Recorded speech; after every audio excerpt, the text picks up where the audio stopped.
Hi, and welcome to this live reading from The Girl Who Escaped by Mark Nolan, and this is presented by Itsy Bitsy Book Bits. Chapter 1. When Angie went on spring break with her friends Janae, Rachel, and Susan, she couldn't shake the uneasy feeling they were being watched. She'd borrowed her mom and dad's SUV and driven from Dayton to Miami on a 2-day road trip. Upon arrival at South Beach, they went for a swim in the ocean. That's when she first noticed the eerie sensation.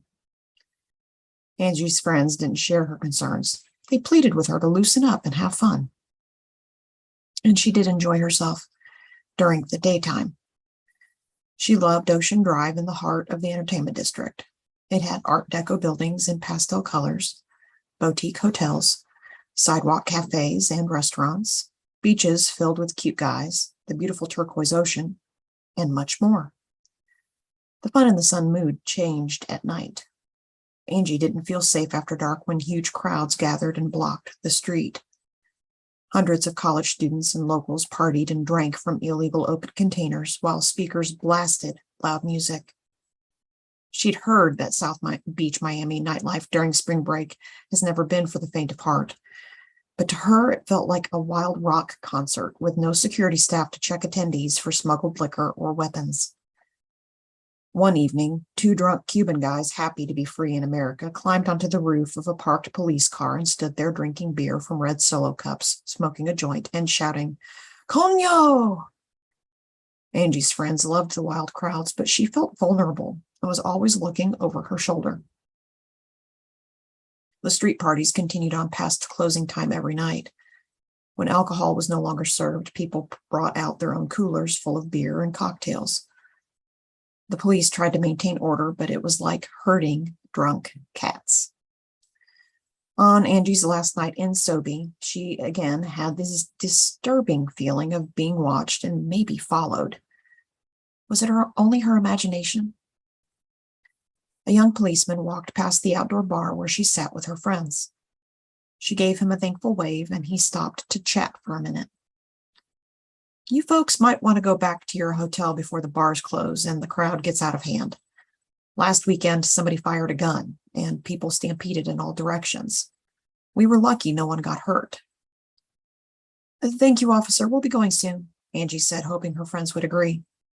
They weren't staying anywhere within walking distance, such as one of the famous little hotels like the Clevelander that often featured live music at their outdoor bar area. Other people had already booked every beachside hotel months in advance. Theirs was several miles away and far more affordable. Angie was the designated driver. 5 minutes before 2 a.m., the bartender for the outdoor area played the song Closing Time. Angie asked her friends if they could get going. On previous nights, she'd seen what the police officer had described.